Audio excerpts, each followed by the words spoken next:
Cette histoire commence dans un village d'orphelins géré par une organisation humanitaire en Éthiopie. Un petit paradis qui s'est transformé en enfer pour de nombreux enfants qui ont été abusés sexuellement par le personnel de l'organisation. Terre des Hommes est l'une des plus célèbres ONG suisses, fondée il y a plus de 40 ans par le très charismatique Edmond Kaiser. Et dans la colère, Terre des Hommes est née. Terre des Hommes a Edmond Kaiser, pourfendeur de la maltraitance envers les enfants. Tout d'abord, elle travaille sur le terrain, dans les pays. Terre des Hommes n'a pas de philosophie, c'est une marche à l'étoile, toujours depuis le début. Seulement les étoiles sont par terre, en poussière et en sang. Alors l'une après l'autre, il faut les ramasser et voir ce qu'on peut faire. Les petits malades, infirmes, brûlés, blessés, les petits affamés, malheureux sous toutes les formes, les orphelins et les abandonnés. Alors à chacun son dû. Ils savaient très bien qu'on ne connaissait rien à tout ça. Alors imaginez que quand on voyait des étrangers nous faire ça, on se disait qu'ils nous aimaient. Mais c'est à cause de notre ignorance qu'ils ont pu commettre ces abus sexuels. Où on leur donnera à manger, ils seront aimés, et ensuite viennent les autres qui vont bâtir. Et dans le cas de l'Éthiopie, c'était évidemment un village qu'il fallait à ces petits, seuls, affamés, mourants. C'est seulement Terre des Hommes qui peut nous aider. Cela fait plus d'1 an que nous leur avons demandé, mais rien ne s'est passé. J'en sais rien. On est comme des damnés, on nous traite comme de la merde. Toutes les institutions, tous les mouvements s'occupant d'enfants ont affronté, affrontent ou affronteront le problème. Toutes. Et avant je disais la plupart, maintenant je dis toutes.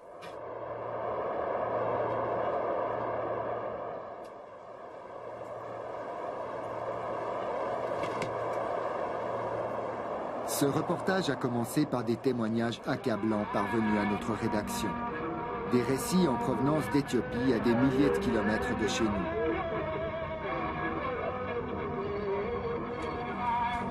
Une sombre affaire qui ne pouvait nous laisser indifférents parce qu'il concerne l'un des crimes les plus abjects, la pédophilie. Comme c'est facile de séduire des enfants en Éthiopie, un des pays les plus pauvres de la planète. Après plusieurs guerres et autant de famines, on y compte des dizaines de milliers d'orphelins qui vivent dans la rue.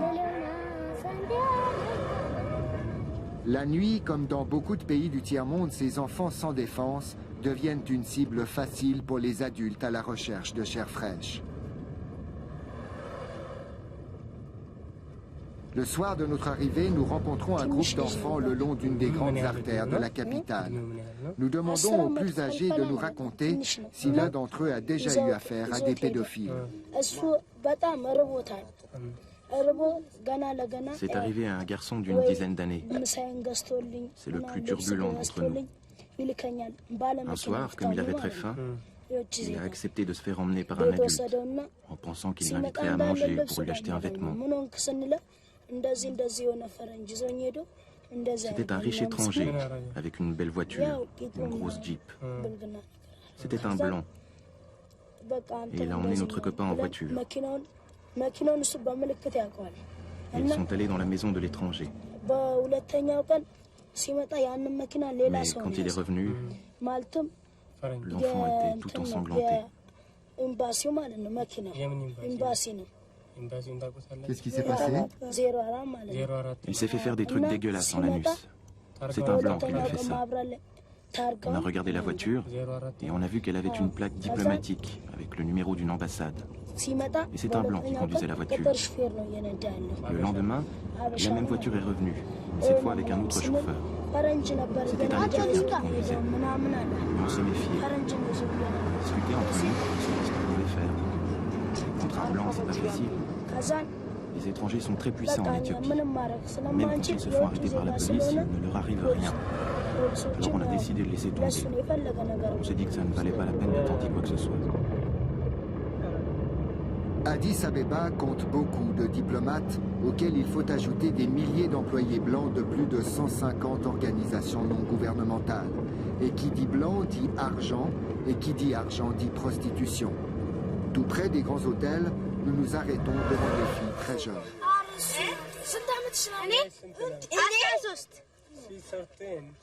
And you? Yeah, me? How old are you? 14. 14. Yeah. En rentrant à notre hôtel, nous sommes dégoûtés d'avoir été si brutalement plongés dans la réalité du pays. En Éthiopie, le tourisme sexuel se développe à vive allure.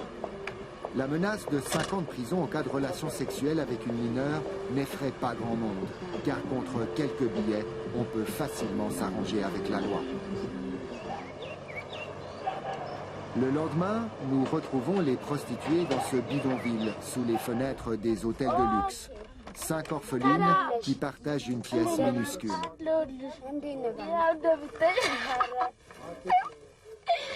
ብዙ ጊዜ የሚያስቸግሩ ፈረንጆች ናቸው። ሀበሻዎችም ፈረንጆችም ብዙ የሚያስቸግሩ Mais il y en a aussi qui sont gentils et qui veulent nous aider. Il y en a qui cherchent des filles selon leur âge et certains d'entre eux veulent des filles toujours plus jeunes, d'autres un peu plus âgées. Il y a des blancs qui réfléchissent et d'autres qui sont complètement fous. Il y en a qui disent « je vais te faire l'amour dans le nez, dans l'oreille, je te sodomise comme ci ou comme ça ». Ils veulent faire beaucoup de choses bizarres. Est-ce que la police nous arrête? En fait, ils veulent juste savoir pourquoi on fait ce boulot. On leur répond que c'est notre problème.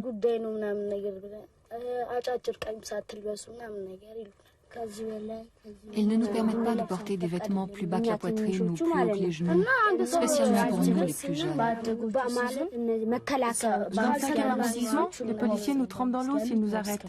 Mais ici, dans le 6e où nous travaillons, les flics nous connaissent. Alors ils se contentent de nous donner un avertissement et puis ils nous laissent partir. Heureusement, tous les orphelins ne connaissent pas un tel destin. Des centaines de millions de dollars sont dépensés pour lutter contre la pauvreté. Grâce aux organisations spécialisées dans l'enfance, les plus chanceux sont recueillis avec l'espoir de leur offrir un meilleur avenir. Des institutions honorables où sévissent aussi des hommes qui abusent de la confiance de leurs protégés. Il m'a demandé ce que je voulais apprendre, comment je voyais mon avenir professionnel, bref, comment j'envisageais ma vie. Il m'a dit qu'il voulait m'aider. Et puis il m'a dit qu'il voulait devenir mon père et qu'il était désolé pour ma pauvreté et qu'il allait m'aider. Et alors il a commencé à m'embrasser. Je ne sais pas, j'avais 14-15 ans à l'époque. Il m'a embrassé les oreilles, les joues, les lèvres et il m'a embrassé tout le corps.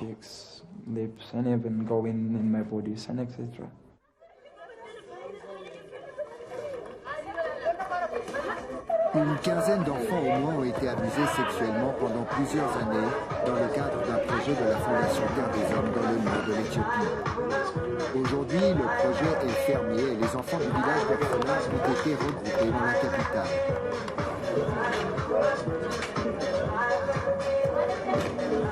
Il y a déjà 4 ans que les premiers actes pédophiles ont été commis par les employés de Terre des Hommes.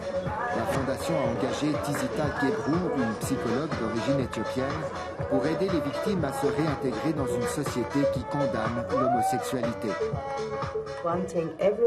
Ils m'ont tous posé la même question. Pourquoi m'a-t-il choisi? Y avait-il quelque chose dans mon corps ou quelque chose de psychologique qui lui faisait croire que j'étais homosexuelle? Et je peux vous dire que ce n'est pas une question mineure ici en Éthiopie. Comment dire? Nos traditions ne veulent pas de l'homosexualité chez nous. C'est même illégal. Oui, c'est illégal. Un garçon peut perdre tout contact social. Vous avez vu qu'ici, très naturellement, dans la culture, les gens se touchent beaucoup. Et s'il y a un soupçon d'homosexualité concernant quelqu'un, il ne peut alors même plus saluer dans la tradition de notre culture. Ils ne veulent pas que les autres jeunes sachent s'ils ont été abusés. Et ils me disent que quand ils viennent me parler, alors tout le monde leur dit « tu es un homo ».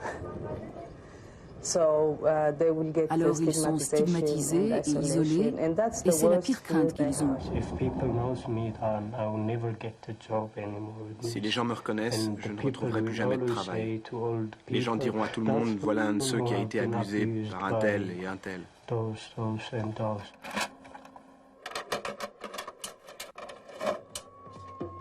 Si cette affaire de pédophilie nous concerne aussi, c'est parce qu'elle s'est produite dans un projet que Terre des Hommes a souvent médiatisé sur l'antenne de la télévision suisse romande. Justement des images illustrant la vie dans ce village-là, des images qui sont peut-être un petit peu plus optimistes. C'est ça, tout à fait. Jarry, village pour enfants orphelins dont les parents sont morts, victimes de la sécheresse et de la famine. Oasis de verdure, de paix, de joie et de bonheur. Source de renaissance pour ceux qui avaient perdu tout espoir. Qu'il est chouette de recevoir des habits neufs pour la première fois dans sa vie. Il y a aujourd'hui comme un curieux malaise à revoir ces images et commentaires emphatiques tournés 10 ans avant le début du drame. Parmi ces enfants se trouvent peut-être les futures victimes. Des victimes qui avaient entière confiance dans l'institution qui les avait recueillis.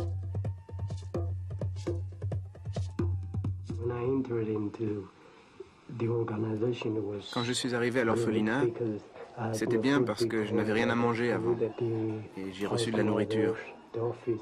Mais les nurses et le personnel étaient comme une armée. Nous étions bousculés tout le temps. Il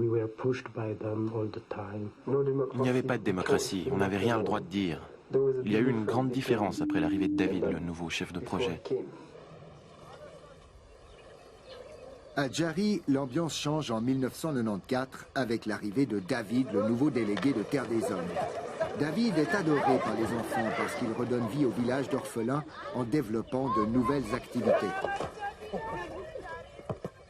En février 1995, 2 nouveaux professeurs prénommés Paul et Denis arrivent au village. Et 3 semaines plus tard, Paul surprend Denis avec un élève. D'après ce que je sais, le premier était Denis, qui venait du Canada.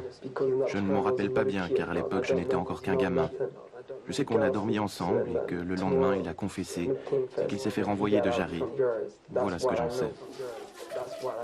David, le chef de projet, licencie immédiatement l'employé indélicat. La direction de Lausanne est informée, mais ne fait aucune investigation sur place. Nous avons pensé qu'il y avait eu un acte isolé, que la décision qui avait été prise était la bonne décision, elle avait été prise extrêmement rapidement, pour nous c'était un gage, et nous avons pensé que l'affaire, je dirais, s'arrêtait là. Malgré la gravité des faits, la Fondation ne dénonce pas son collaborateur à la police. Ce qui lui aurait par exemple permis d'apprendre que Denis avait déjà été condamné pour pédophilie au Sri Lanka, quelques semaines seulement avant d'être engagé à Jarry. Aux yeux du siège de Lausanne, l'affaire est donc classée. Ils ne s'occupaient pas de moi. Ils ne voulaient même pas savoir si j'avais été abusé. Leur seul problème, c'était que je n'en parle pas à personne. L'organisation m'a demandé d'en parler à personne.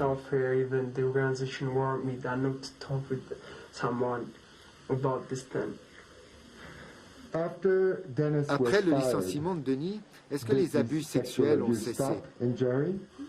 Non, ça ne s'est pas arrêté. Yes, okay. I don't like this, huh? You know that? Il faut dire que Jarry est en plein chambardement. Des étudiants de l'école hôtelière de Lausanne ont convaincu Terre des Hommes de former les jeunes du village au métier du tourisme. Okay, did you wash your teeth? Yes. Okay, did you wash your teeth? C'est un jeune couple qui a porté cette idée, Saskia et Martin. Again. Yes, please. Here's this. No. Yes, please. Here is your king. Leur projet apporte une nouvelle approche dans le développement qui attire de nombreux médias. En octobre 96, Temps Présent y tourne un reportage dont certaines images servent à illustrer notre enquête. Mais quelques mois plus tard, les étudiants vont être témoins d'un autre abus sexuel. Tout s'est passé, en fait, c'était la soirée de Noël, donc le 25 décembre 96. Puis on faisait en fait une grande soirée, il y avait plein de gens qui étaient là, plein de gens qui étaient venus nous voir pour Noël. Puis on avait invité donc David aussi à manger avec nous. On avait une fondue au fromage suisse que on nous avait amené. Et puis on a mangé, c'était très sympa. Puis on avait servi le dessert et puis David à ce moment-là s'est levé en fait en plein milieu du repas et a dit moi je dois aller dans ma maison parce qu'il y a quelqu'un qui va pas bien, il faut que je m'occupe d'un enfant qui va pas bien. Et puis c'est vrai qu'on avait eu quelques doutes sur certaines attitudes que David avait, bien que sans jamais vouloir s'avouer et en se disant toujours mais quelle horreur, qu'est-ce qu'on pense, c'est horrible, c'est pas possible, c'est nous qui voyons mal. Et puis c'est vrai que c'était des choses qu'on rejetait et qu'on voulait pas penser. Ce soir-là, il décide de vérifier si l'enfant dort avec David. Donc on a frappé à la porte et à ce moment-là, David est venu nous ouvrir. Il avait une serviette autour de la taille et puis on a demandé est-ce que vous savez où est l'enfant? Et il a dit ah non, je sais pas, il est parti, je l'ai renvoyé dans son dortoir, donc il doit être là-bas. Et on lui a dit non, on vient d'aller vérifier au dortoir, il y est pas, mais on se fait du souci parce que c'est pas un enfant très stable ces temps-ci. Est-ce que vous pouvez venir avec nous et est-ce que vous pouvez venir voir où il serait? Et à ce moment-là, David a dit oui, j'arrive, ok, je vais m'habiller. Et puis il a fermé la porte et à ce moment-là, Martin qui était derrière à la maison, donc vers la véranda, réceptionner l'enfant que David faisait juste sortir. Je passais souvent la journée avec David. Les autres enfants suspectaient que je dormais avec David. Alors je n'osais pas en parler.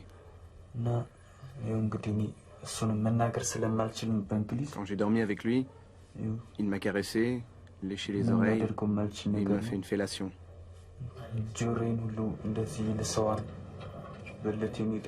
Comme je ne parlais pas l'anglais, je ne pouvais rien faire. David est immédiatement convoqué à Lausanne par la direction de Terre des Hommes. L'accusation, très grave, concerne son plus haut représentant officiel en Éthiopie. L'entretien a duré à peu près 20 minutes. Le délégué avoue un acte criminel sur un enfant. Question, est-ce arrivé avec d'autres enfants? Réponse, et je traduis spontanément. Réponse, cela n'est jamais arrivé avec d'autres enfants, je vous donne ma parole. Question, quel âge avait-il? Réponse, c'est le seul jeune en dessous de 15 ans. Question du directeur, vous souvenez-vous que nous avions déjà eu des présomptions à votre égard? Oui, je m'en souviens, répond le délégué. David est licencié avec effet immédiat. Terre des Hommes informe la police britannique qu'un de ses ressortissants a avoué un acte de pédophilie. La fondation lui interdit en outre de retourner en Éthiopie où David risque la prison si l'enfant porte plainte. C'est au contraire Terre des Hommes qui fait le voyage vers l'Éthiopie. Le siège de Lausanne envoie le responsable de secteur sur le terrain. L'enjeu est capital pour l'organisation. Faut-il dénoncer David et dévoiler l'affaire aux autorités locales? Nous avons décidé de prendre conseil. Les avis ont été unanimes. On nous a dit, pour protéger les projets, pour protéger les enfants, pour protéger l'équipe, n'en parlez pas aux autorités. Dites simplement que le délégué ne continue pas sa mission, mais n'expliquez pas pourquoi. À l'époque, Gérard Xavier effectue une mission très discrète de quelques jours. Il valait mieux en effet laisser le moins de traces possible d'un voyage très diplomatique. 3 ans plus tard, nous avons voulu interroger à Addis Abeba les diplomates consultés par Terre des Hommes. Premier arrêt à l'ambassade de Suisse, où son Excellence nous a reçus longuement sans notre caméra. L'ambassadeur nous a raconté qu'il avait recommandé de faire le moins de vagues possible autour de cette affaire par crainte de froisser les autorités éthiopiennes. Et c'est ce même esprit de discrétion qui l'a poussé à refuser de le redire publiquement aujourd'hui.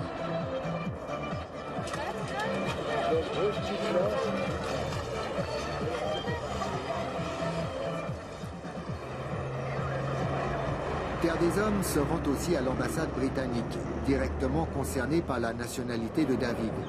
Les Anglais ont besoin d'une plainte éthiopienne pour engager des poursuites, mais préfèrent eux aussi recommander la plus grande discrétion. Restait enfin à consulter une ONG qui aurait affronté un problème similaire de pédophilie quelques mois auparavant. Ils voulaient savoir si cela valait la peine de rendre cette affaire publique ici en Éthiopie. Voilà la question qu'ils m'ont posée. Je pensais que cela ne serait d'aucune utilité particulière, car tout d'abord, les autorités locales auraient pris beaucoup de temps pour mener leur enquête, mais deuxièmement, à l'époque, il y avait pas mal de tensions entre le gouvernement et les organisations humanitaires. Par conséquent, l'environnement était très difficile. Et puis, Terre des Hommes m'avait dit avoir informé la police du pays d'origine du criminel, ce qui me semblait être la mesure adéquate à prendre. Terre des Hommes ne dira donc pas un mot aux autorités éthiopiennes. Mais toutes ces visites diplomatiques nous rappellent que la Fondation a besoin de l'accord du gouvernement pour développer ses projets. Dès lors, le scandale que provoquerait cette affaire de pédophilie risquait de briser l'édifice patiemment construit en faveur des orphelins de Jari.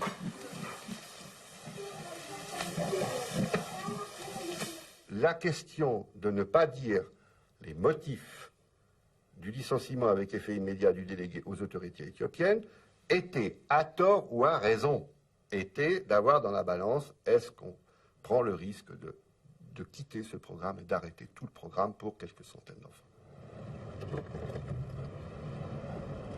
L'envoyé spécial de Terre des Hommes part enfin pour les lieux du crime. Piégé par la stratégie du silence décidée dans la capitale, il ne peut pas mesurer l'étendue du drame. Nous avons mené une enquête le plus discrètement possible, étant donné que nous n'avions pas donné la raison réelle du départ du délégué. Donc nous avons dû être extrêmement prudents et c'est vrai que nous n'avons pas eu les coudées franches. Les orphelins n'auront pas droit à la vérité. Officiellement, David a été licencié pour des raisons budgétaires. Ils ne connaissaient pas la vraie raison du départ de David. Alors ils étaient désorientés. Par conséquent, la plupart des réunions que j'ai eues avec eux tournaient autour de ça, de leur tristesse, d'un sentiment de trahison de la part de David qui était parti sans leur dire au revoir, et puis de l'angoisse, de la confusion. Alors on a aussi parlé de ce mensonge et de ce qu'on ne leur a pas dit.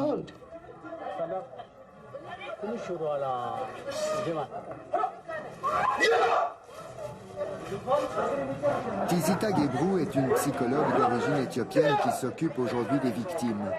Après des études en Suède, elle est devenue spécialiste en abus sexuels. En 1997, elle se trouvait un peu par hasard dans le pays.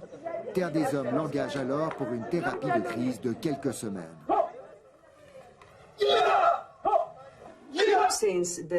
Comme la dynamique de l'abus sexuel est toujours fondée sur le secret, si l'on veut répondre à cela par le secret, ou si l'on croit qu'on va s'en tirer en le gardant secret, cela revient en fait à promouvoir l'abus sexuel.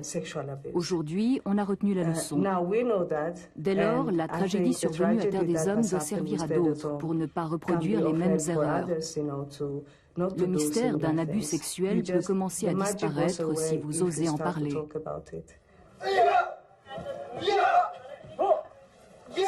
Les preuves sont là. Ce que nous voulons, c'est qu'on nous vienne en aide pour aller au tribunal et qu'on trouve une solution. Pour aller au tribunal, encore faudrait-il que les pédophiles présumés aient été dénoncés à la justice éthiopienne, seule compétente pour les juger. À l'époque, Terre des Hommes a-t-elle intentionnellement retiré son employé d'Éthiopie pour qu'il échappe aux poursuites judiciaires? On l'a même dit aux autorités éthiopiennes, que cela avait été une erreur de craindre l'expulsion. Ce raisonnement de balance, si vous voulez, avait été une erreur. Bien. Mais j'affirme, pour avoir été témoin direct de cette semaine-là, j'affirme que toute insinuation consistant à dire que Terre des Hommes a extrait son ex-délégué pour le soustraire aux autorités éthiopiennes, cette insinuation est une calomnie. Dont acte. Aux yeux de Terre des Hommes, l'affaire d'Éthiopie était donc définitivement classée. Mais malheureusement pour Terre des Hommes, même les secrets les mieux gardés finissent par se savoir un jour. Le retour de Manivelle peut s'avérer alors plus redoutable encore.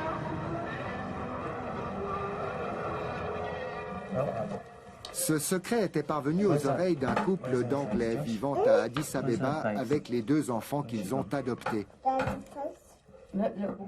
Les Campbells ont appris cette histoire par leur ami Paul, l'instituteur de Terre des Hommes, qui avait contribué à démasquer les 2 premiers pédophiles.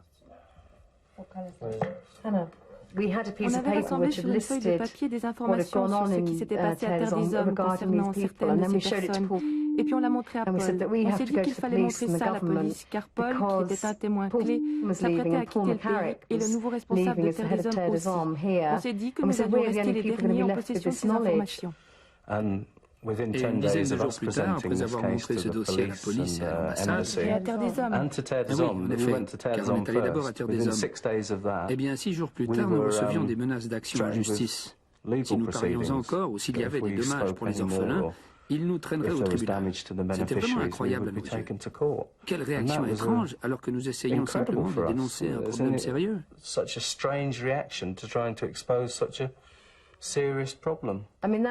démontre qu'il n'était pas du tout heureux que cette affaire soit rendue publique.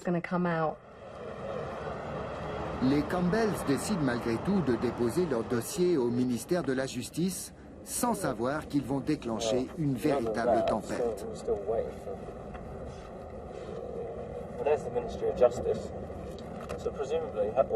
Au ministère de la Justice, ils découvrent avec stupeur que Terre des Hommes n'avait jamais dénoncé les 2 pédophiles aux autorités. Un crime a été commis en Éthiopie et ils ne l'ont jamais rapporté à la police. Je pense que Terre des Hommes a essayé d'étouffer cette histoire, car la Fondation a un mandat qui porte très haut des idéaux louables. Et que de voir ces idéaux brisés ici en Éthiopie, mais aussi en Inde, où ça s'est passé, c'est très embarrassant pour eux. Pour les collectes de fonds, si ça se sait dans le monde des organisations humanitaires ou de leurs donateurs, ils perdront de l'argent. Je respecterais personnellement une organisation qui saurait affronter ce problème. Si elle le révélait, eh bien, c'est possible qu'au début, elle perde un peu d'argent et du respect. Par la suite, les gens pourraient se rendre compte que c'est un problème qui existe dans le monde et que ça arrivera encore. Mais regardez comment ils l'ont géré d'une façon transparente et positive, ouverte, et je pense que cela pourrait contrebalancer les effets négatifs de le révéler à l'extérieur de l'institution. Il faut dire que cette affaire d'Éthiopie tombait plutôt mal pour la Fondation Terre des Hommes à Lausanne. Fin 96, l'institution accusait une baisse dans la récolte des fonds et, comble de malchance, elle se trouve mêlée à une autre affaire de pédophilie en Inde. À l'époque, Bernard Boéton vient d'être nommé directeur du secteur des droits de l'enfant. Après 20 ans de Terre des Hommes, ce battant doit développer de nouveaux terrains pour l'organisation. Il se distingue notamment dans la lutte contre la pédophilie.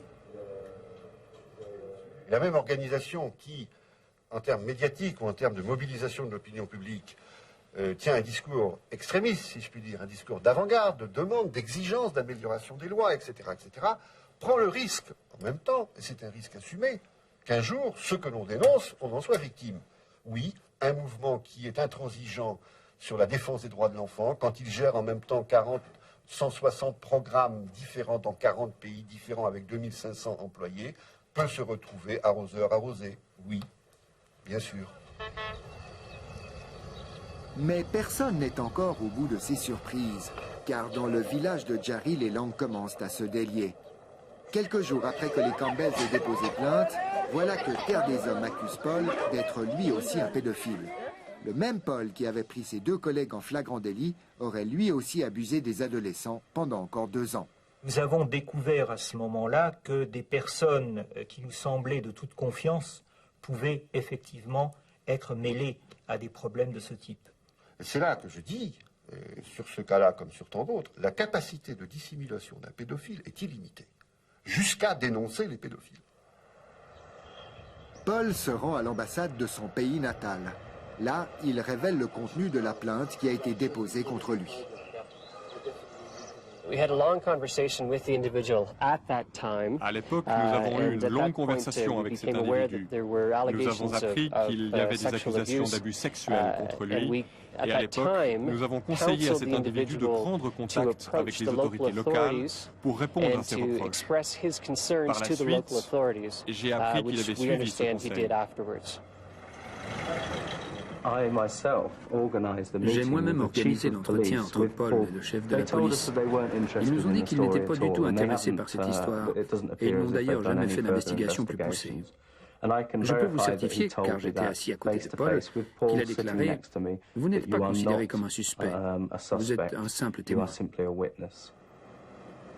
La police éthiopienne classe l'affaire et Paul s'envole pour le Canada. Le numéro 2 de l'ambassade nous confirme de l'existence d'une nouvelle loi. Depuis 1997, une convention permet de juger les Canadiens soupçonnés d'avoir commis des abus sexuels à l'étranger, à condition toutefois que le pays où le crime s'est produit en fasse la demande. Nous avons informé les autorités locales de l'existence de cette législation canadienne et nous avons offert notre assistance s'ils en faisaient la requête. Mais jusqu'ici, aucune demande ne nous est parvenue.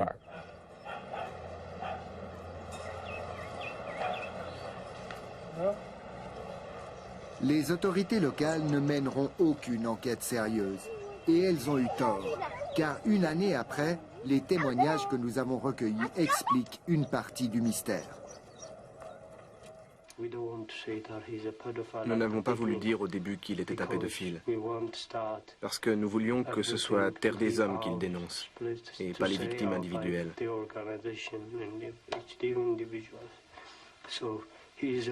Mais il est un vrai pédophile. Et je peux même dire qu'il était peut-être le pire des pédophiles, car il a abusé beaucoup d'enfants. C'est dingue. Ce qu'il a fait est aussi grave que ce que les autres ont fait.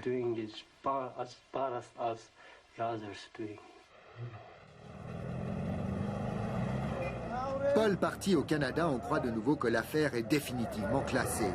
Mais cette fois, le rebondissement surviendra seulement quelques jours plus tard. Un employé éthiopien de Terre des Hommes a alerté un journal de la capitale. L'affaire est enfin révélée au pays, 4 ans après les premiers abus sexuels. Le scandale est énorme. Des tabous sexuels sont brisés, une très respectée fondation suisse est mise en cause. Mais le journal offre en prime de nouvelles révélations. Nous avons découvert 2 choses. Tout d'abord, il y avait beaucoup de pédophiles et ils avaient un réseau jusqu'au Sri Lanka et peut-être plus loin encore.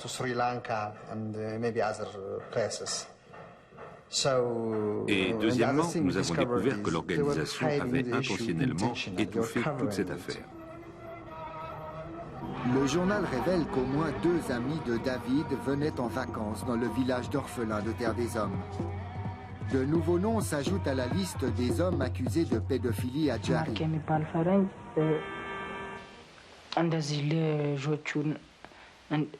Il y avait un blanc.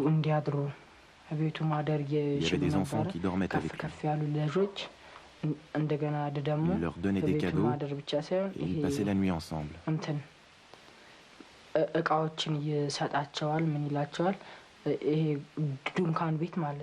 Il les emmenait à la montagne et ils dormaient sous des tentes. Certains des enfants, en général les plus âgés, dormaient dans la même tente que nous. Est-ce que tu sais ce qu'ils faisaient dans la tente? Certains dormaient avec lui et d'autres se méfiaient. Mais ceux qui dormaient avec lui, ils leur faisaient des choses pas bien. Vraiment des trucs pas bien. Les plus grands nous ont prévenus de faire attention.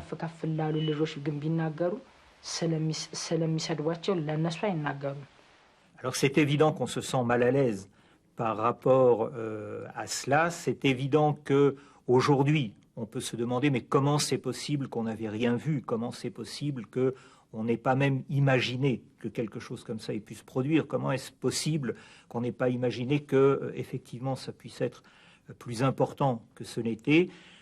À l'époque, très sincèrement, on a pensé que c'était un problème isolé. On n'a pas pensé que ça prendrait l'ampleur que ça a pris par la suite. Dans un pays qui survit grâce aux organisations étrangères, notre confrère tient à tirer une morale de cette histoire. Il faut être très prudent, vous savez. À cause de l'affaire de Terre des Hommes, nous ne disons pas que nous n'avons plus besoin d'aide humanitaire. Mais le peuple suisse doit être certain que chaque fois qu'il donne de l'argent, cet argent aille pour la cause qui était prévue. Il faut une forme de contrôle là-dessus.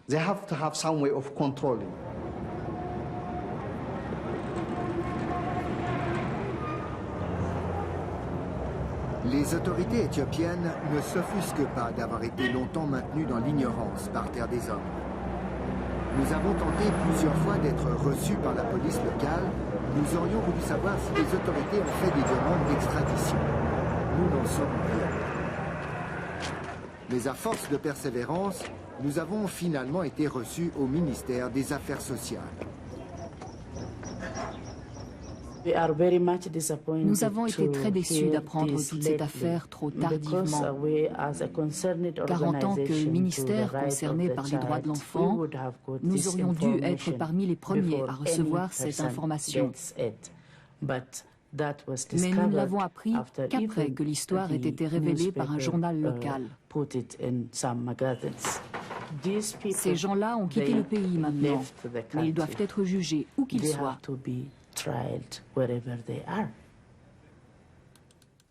Le plus curieux, c'est que la plupart de ces pédophiles présumés ne se cachent pas le moins du monde. Nous avons échangé plusieurs courriers électroniques avec Paul, qui a nié les accusations portées contre lui. Mais le plus inquiétant, c'est que certains membres du réseau continuent de chercher à travailler dans des organisations qui s'occupent d'enfants. Est-ce que vous pouvez me confirmer qu'un de ces pédophiles a postulé auprès de votre institution? Oui, en effet, quelqu'un de notre organisation appelée Sauver des enfants m'a demandé des références concernant cet individu. Je n'ai pas tout de suite reconnu son nom. Il ne mentionnait pas le village de Jari comme expérience en Éthiopie. Mais j'ai malgré tout pu l'identifier et j'ai dit à notre direction de ne pas l'engager. Le même David a visiblement retrouvé du travail dans une autre organisation en Afrique, d'où il a écrit cet été à Terre des Hommes pour réclamer la restitution de son téléviseur et de sa vidéo. Autant d'exemples qui illustrent le besoin urgent de créer un fichier des pédophiles ayant sévi dans les organisations travaillant avec des enfants. Depuis cette pénible affaire, Terre des Hommes a démarré une campagne en faveur de tels fichiers. Le problème, il est juridique. C'est que lorsqu'une organisation a eu des témoignages ou des évidences ou des faits concernant la pédophilie d'un membre de ses équipes sur le terrain, on peut rompre le contrat, prendre le billet d'avion, tout faire avec effet immédiat, la personne est encore innocente. C'est à la justice de dire que la personne est coupable. Dommage, la loi du silence a encore de beaux jours devant elle. En Suisse comme en Éthiopie d'ailleurs. Peu avant notre départ, la psychologue a convoqué les rescapés du village d'orphelins de Terre des Hommes. Curieusement, les victimes et témoins qui s'étaient spontanément livrés à nous pendant notre enquête ne sont pas là. Alors, un quiproquo s'engage avec ceux qui ne nous ont jamais vus. Ce n'est pas pour mendier. L'un d'entre vous m'a demandé s'il filmait pour récolter des fonds en faveur de Terre des Hommes, parce qu'il ne voulait pas être filmé pour la propagande de l'organisation. Non, ça n'a rien à voir. En fait, le but de la réunion d'aujourd'hui est de revenir sur cette histoire dont on a beaucoup parlé. Mais en tant qu'enfant de Terre des Hommes, vous ne devez pas vous cacher ou avoir honte de ce qui est arrivé. Ce n'est pas la faute des enfants, c'est celle des adultes. Mais avant de commencer la réunion, dis-nous à quoi ça sert de reparler encore de ça aujourd'hui. Tu veux en arriver où? Mais vous m'avez dit que chaque fois que vous entendez le mot Terre des Hommes, vous êtes effrayé. Qu'est-ce qui se passera pour ceux qui se sont fait abuser par les homosexuels? Qui va indemniser les victimes? Qui paiera des compensations aux enfants? On ne peut jamais compenser un abus sexuel. Mais la première des compensations, c'est d'être reconnu en tant que victime, de pouvoir être écouté, cru et entendu comme quelqu'un qui dit la vérité. Et puis, il faut que Terre des Hommes dise « Je m'excuse que cela te soit arrivé. Je suis désolé de n'avoir rien vu. » Tout cela peut apaiser l'enfant. Les compensations économiques peuvent aider l'enfant à avoir une meilleure vie. Mais même si vous avez de l'argent, si vous vivez avec un profond trou noir au fond de vous, ce ne sera pas d'une grande utilité. Si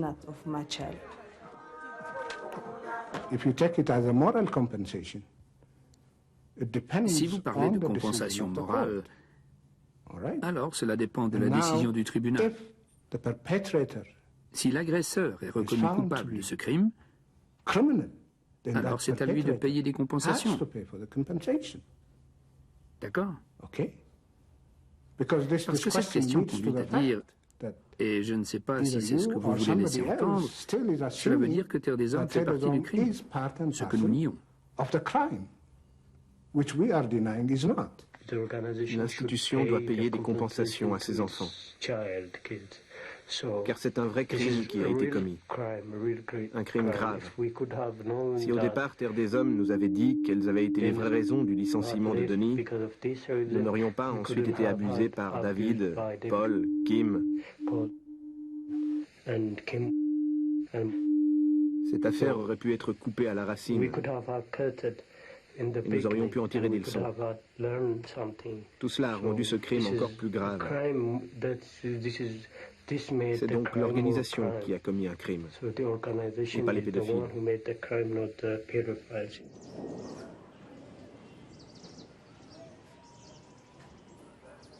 À des milliers de kilomètres des victimes, est-ce que les responsables de Terre des Hommes entendront le cri des enfants qu'ils avaient juré de protéger ?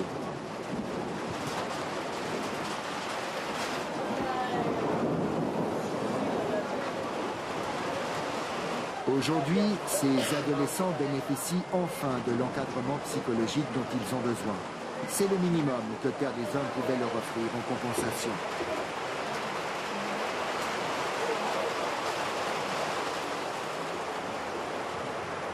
La tragédie de Jari n'a pas fini de résonner dans la mémoire des victimes et malgré les années qui ont passé, leur colère continuera d'ébranler l'institution. Terre des Hommes a dû affronter la honte. C'est un peu comme dans une famille où se produit un abus sexuel. Eh bien, en général, la victime comme la société sont plus fâchés contre le parent qui n'a rien fait en disant « Pourquoi ne m'as-tu pas protégé ?» Terre des Hommes a dû affronter la honte, mais aussi la colère des enfants et de la société. Et aujourd'hui encore, ils sont toujours confrontés au problème. J'aurais tendance à dire aujourd'hui, mais aujourd'hui nous sommes plusieurs années après les faits, que la stratégie qui aurait été probablement la meilleure aurait été de prévenir les autorités et aurait été de mener immédiatement une enquête. Ça, c'est une des grandes leçons que nous avons tirées de cette catastrophique expérience. Cette autocritique suffira-t-elle pour rétablir la confiance en Terre des Hommes ? Ce serait une erreur de faire de Terre des Hommes un bouc émissaire.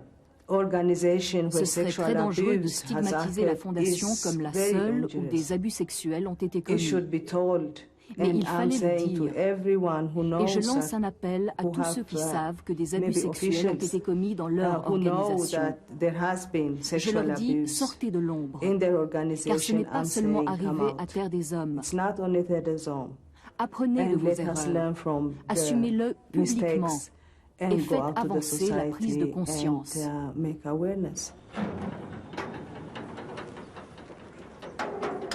L'avenir dira si cette affaire servira de leçon ou si d'autres organisations tomberont dans le piège de la loi du silence.